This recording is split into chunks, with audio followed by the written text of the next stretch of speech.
Hello everyone, आज के video में हम देखेंगे बीपीएससी टीचर 2.0। आज से हम ज्योग्राफी के टॉपिक वाइज क्वेश्चन आंसर आपको कराया जाएगा। आज जो हम टॉपिक कवर करने वाले हैं ब्रह्मांड एवं सौरमंडल से रहेगा, जो आपके क्लास 6 से लेकर क्लास 12 तक काफ़ी इंपॉर्टेंट है। आपको वो सारे सवाल कराए जाएंगे जो आपके एग्ज़ाम में ऑलरेडी पूछे जा चुके हैं और आपके एग्ज़ाम में पूछने के चांसेस बहुत ज़्यादा हैं। चलिए शुरू करते हैं आज का पहला क्वेश्चन। और पहला क्वेश्चन शुरू करने से पहले अगर आपने अभी तक इस चैनल को सब्सक्राइब नहीं किया है तो प्लीज़ चैनल को ज़रूर आप सब्सक्राइब कर लीजिएगा। आपको यहाँ पर सारे सब्जेक्ट वाइज आपको क्वेश्चन आंसर आपको कराया जाएगा टॉपिक वाइज। आज का पहला क्वेश्चन पूछ रहा है कि सौरमंडल का सबसे छोटा ग्रह कौन सा है। आप यहाँ देख सकते हो कि बीपीएससी एलडीसी मेंस में करंट में 2022 में पूछा हुआ सवाल है। इसका राइट आंसर आपका ऑप्शन बी हो जाएगा। सौरमंडल का सबसे छोटा ग्रह बुध को माना जाता है। हमारे सौरमंडल में टोटल 8 ग्रह है, आप इसे भी जरूर याद रखिएगा। राइट आंसर आपका ऑप्शन बी हो जाएगा। क्वेश्चन 2 कह रहा है कि यूरेनस सूर्य के चारों ओर एक परिक्रमा करता है, कितना कर लेता है। आपको बताना है कि 84 वर्ष या 36 वर्ष या 18 वर्ष या 48 वर्ष। इसका राइट आंसर आपका ऑप्शन ए हो जाएगा, 84 वर्ष। आपका जो अरुण है आकार में तीसरा सबसे बड़ा ग्रह है, इसे भी आप जरूर याद रखिएगा। इसकी खोज 1781 में विलियम हर्शल ने की थी। ये भी सवाल आपके एग्जाम के पॉइंट ऑफ व्यू से काफ़ी ज़्यादा इंपॉर्टेंट है। ये सूर्य की एक परिक्रमा 84 वर्ष में पूरा कर लेता है। राइट आंसर आपका ऑप्शन ए हो जाएगा। और इसके 27 उपग्रह भी होते हैं, इसे भी आप जरूर याद रखिएगा। ऐसे आपके डिफिनेशन में आपसे सवाल बहुत सारे क्वेश्चन बनाया भी जा सकता है, इसलिए मैं कह रहा हूँ कि सारे पॉइंट को आप जरूर एक बार नोट डाउन कर लीजिएगा। अगला क्वेश्चन कह रहा है कि एवरिंग स्टार किसे कहा जाता है। आपको बताना है कि किस ग्रह को हम एवरिंग स्टार कहते हैं। मंगल को या बृहस्पति को या ऑप्शन सी है वीनस को या ऑप्शन डी है शनि को। इसका राइट आंसर आपका ऑप्शन सी हो जाएगा। शुक्र को हम एवरिंग स्टार के नाम से भी जानते हैं। राइट आंसर आपका ऑप्शन सी हो जाएगा। शनि सूर्य के चारों ओर एक चक्कर लगाने में कितना वर्ष लेता है। इसका राइट आंसर आपका ऑप्शन सी हो जाएगा। 29.5 वर्ष लगता है शनि को सूर्य के चारों ओर चक्कर लगाने में। राइट आंसर आपका ऑप्शन सी होगा। अगला क्वेश्चन पूछ रहा है कि हमारे अंतरिक्ष में कितने तारामंडल हैं। ये सवाल आपका बीपीएससी प्री में 2000 में 2001 में पूछा भी जा चुका है। इसका राइट आंसर आपका ऑप्शन बी हो जाएगा। इंटरनेशनल एस्ट्रोनॉमिकल यूनियन, जिसको हम IAU के अनुसार आकाश में टोटल आपके 88 तारामंडल है। इनमें सबसे बड़ा तारामंडल आपका हाइड्रा, इसे भी आप जरूर याद रखिएगा। और हाइड्रा में आपका 94 तारे भी है, इसे भी आप जरूर याद रखिएगा। सौरमंडल का प्रधान आकाशीय पिंड कौन सा होता है। पृथ्वी, बृहस्पति या शनि या सूर्य। इस सवाल आपका करंट का 2022 का पूछा हुआ सवाल है, इसलिए इस क्वेश्चन को आप विवेक टिक आउट कर लीजिएगा। ऑप्शन आपका डी आपका राइट आंसर हो जाएगा, ऑप्शन सूर्य। सौरमंडल का प्रधान आकाशीय पिंड सूर्य को माना जाता है। सूर्य सौरमंडल का जनक, केंद्र और ऊर्जा का स्रोत है, इसे भी आप जरूर याद रखिएगा। अगला क्वेश्चन है पृथ्वी की आंतरिक परत नीफे का निर्माण किन तत्वों का प्रचुरता से बना है। तो इसका राइट आंसर आपका ऑप्शन डी हो जाएगा, निकेल और फेरम से बना है। ये सवाल आपका करंट का 67 फेज बीपीएससी 2022 में पूछा भी जा चुका है। सेरेस क्या है जिनका नाम नासा द्वारा हाल ही में किए गए एक अध्ययन में उल्लेख किया गया है। तो इसका राइट आंसर आपका ऑप्शन ए हो जाएगा, छोटा तारा आपका सेरेस है। राइट आंसर ए होगा। ये सवाल आपका बीपीएससी मोटर व्हीकल इंस्पेक्टर 2022 में पूछा जा चुका है। अगला क्वेश्चन है सौरमंडल की खोज किसने करी थी। आपको बताना है कि सौरमंडल की खोज किसने करी थी। तो इसका राइट आंसर आपका ऑप्शन ए हो जाएगा। कॉपरनिकस ने सौरमंडल की सबसे पहले खोज करी थी। राइट आंसर ऑप्शन ए हो जाएगा। ये सवाल आपका 2012 में पूछा भी जा चुका है। अगला क्वेश्चन है सौविकिरण निम्नलिखित में किस प्रकाश को दिखाता है।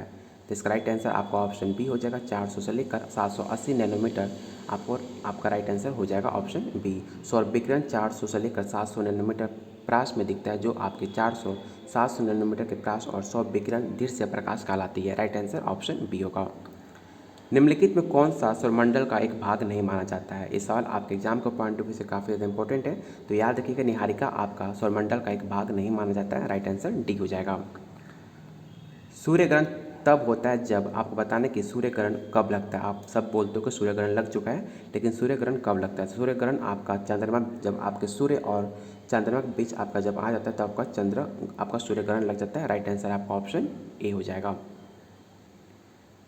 जब सूर्य और पृथ्वी के बीच चंद्रमा आ जाता है तो सूर्य का प्रकाश पृथ्वी पर नहीं पहुंचता, तब उसे हम सूर्य ग्रहण के नाम से जानते हैं। राइट आंसर आपका ऑप्शन ए हो जाएगा। सौर ऊर्जा निम्न में किससे प्राप्त होती है। आपको बताना है कि सोलर एनर्जी, जिसे हम सौर ऊर्जा कहते हैं वो आपका किससे प्राप्त होता है। तो आप सबको पता होगा सूर्य से हमें सौर ऊर्जा प्राप्त होता है। इसमें बिल्कुल आपको कन्फ्यूजन नहीं होना है। राइट आंसर आपका ऑप्शन सी हो जाएगा। सूर्य के प्रकाश की धरती की सतह पर पहुंचने में लगने वाला समय कितना लगता है। ये सवाल हमने बचपन से पढ़ते आ रहे हैं कि 8 साढ़े 8 मिनट आपका सूर्य से प्रकाश आपके धरती पर पहुँचते ही हमने पहले भी बचपन से पढ़ते आ रहे हैं अपने जीके के क्वेश्चन में। अगला क्वेश्चन है ग्रह जिसका कोई उपग्रह नहीं, वो कौन सा है। आपको बताना है कि वो ऐसा कौन सा ग्रह है जिसका कोई उपग्रह नहीं है। ये सवाल आपके एग्जाम के पॉइंट ऑफ व्यू से काफ़ी ज़्यादा इंपॉर्टेंट है। आप याद रखिएगा बुध का कोई उपग्रह नहीं होता है। राइट आंसर आपका ऑप्शन बी हो जाएगा। और बुध और शुक्र ग्रह का कोई उपग्रह नहीं है, इसे भी आप जरूर याद रखिएगा कि बुध के साथ साथ शुक्र ग्रह का भी आपका कोई उपग्रह नहीं होता है। राइट आंसर आपका ऑप्शन बी हो जाएगा। सौरमंडल का सर्वाधिक गर्म ग्रह कौन सा है। आपको बताना है कि सौरमंडल का सबसे अधिक गर्म ग्रह कौन सा है, बुध, शुक्र या मंगल या पृथ्वी। तो गलती से भी आप लोग टिक आउट मत कर दीजिएगा मंगल को, कि मंगल को बहुत बच्चे समझते हैं कि मंगल काफ़ी गर्म होता है। ऐसा नहीं है, शुक्र सबसे ज़्यादा गर्म आपका एक ग्रह माना जाता है। राइट आंसर आपका ऑप्शन बी हो जाएगा। टोटल जो आपका जिसका तापमान आपका 475 डिग्री सेल्सियस जिसका औसत तापमान आपका माना जाता है। राइट आंसर आपका ऑप्शन बी हो जाएगा। वहाँ पर सबसे ज़्यादा वायुमंडल में कार्बन डाइऑक्साइड होने के चलते वहाँ पर अधिकतम मात्रा पाई जाती है।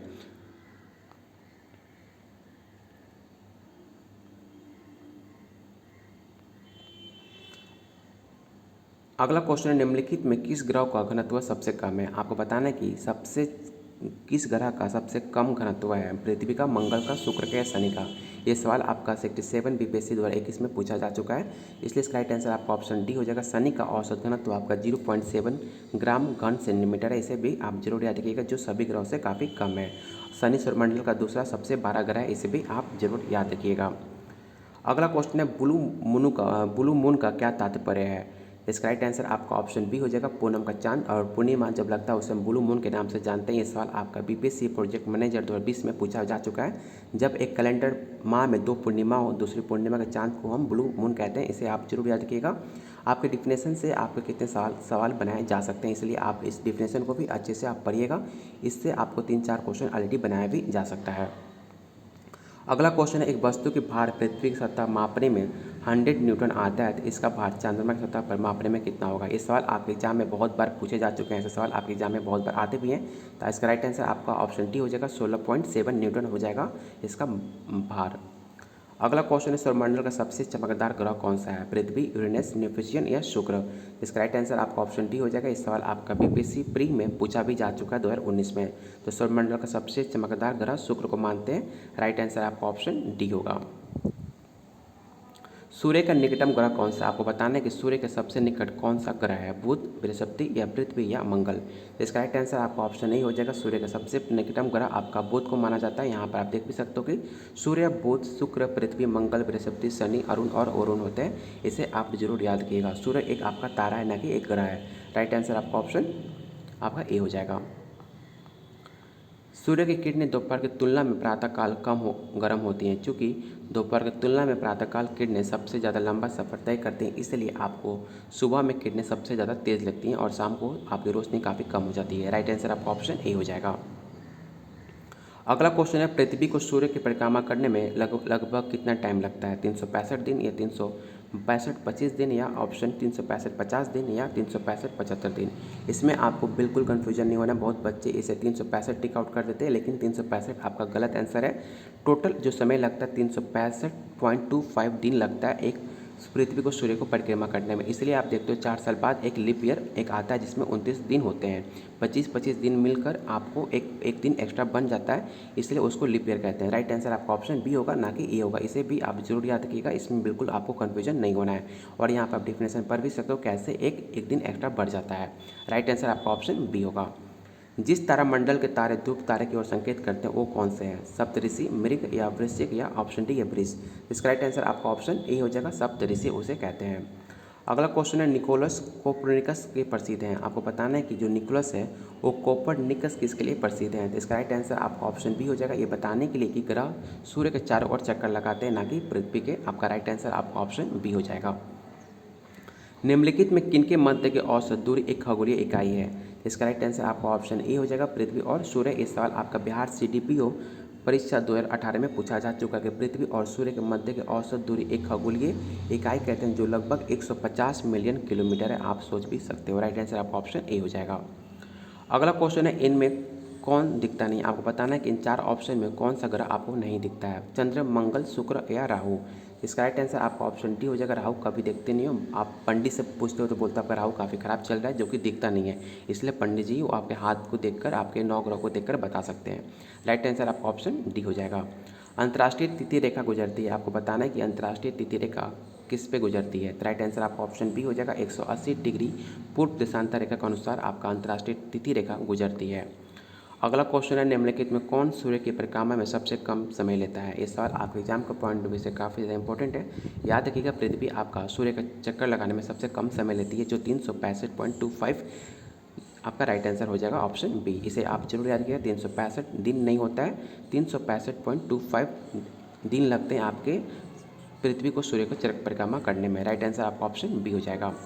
आज का लास्ट क्वेश्चन रहेगा, पृथ्वी का भूपटल में सर्वाधिक क्या आपको देखने को मिलता है? ऑक्सीजन, एल्युमिनियम, लो या ऑप्शन डी या सिलिकॉन। आप इसको याद रखिएगा, पृथ्वी के भूपटल में सबसे ज़्यादा 100 से अधिक तत्व पाए जाते हैं, लेकिन इनमें 8 तत्व सबसे ज़्यादा महत्वपूर्ण है। पृथ्वी के भूपटल में सबसे अधिक मात्रा आपका ऑक्सीजन का है, जिसका 46.8% है। इसे भी आप जरूर याद रखिएगा।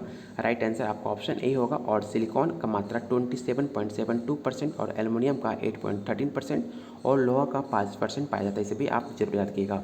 उम्मीद करता हूँ आज का वीडियो आपको पसंद आया होगा, और मैं भी आपसे उम्मीद कर सकता हूँ कि आप लोग प्लीज़ वीडियो को लाइक और शेयर कीजिएगा अपने दोस्तों के साथ, जो बीपीएससी टीचर 2.0 की तैयारी कर रहे हैं, जो आपकी क्लास 6 से लेकर क्लास 12 तक काफ़ी ज़्यादा इंपॉर्टेंट है। और आपको वही सवाल कराए जाएंगे जो आपके एग्जाम में पूछे जाते हैं और बार बार जो पूछे जा चुके हैं। इसलिए आपको ऐसे कंटेंट आपको हमेशा मिलता रहेगा सारे सब्जेक्ट का। तो अभी जाकर चैनल को सब्सक्राइब कर लीजिए और अपने दोस्तों के साथ जरूर शेयर कीजिए कि आपको हर सब्जेक्ट का टॉपिक वाइज आपको क्वेश्चन आंसर कराया जा रहा है। क्लास 12 तक जो बच्चे क्लास 12 में जिनका subject economics, history, geography, sociology, home science है, वो भी बच्चे का प्रैक्टिस सेट कराया जाएगा टॉपिक वाइज। उनके साथ भी आप वीडियो जरूर शेयर कर लीजिएगा और अपने ग्रुप में वीडियो को जरूर पहुँचाइएगा। बहुत जल्द मिलते हैं अगले टॉपिक पर।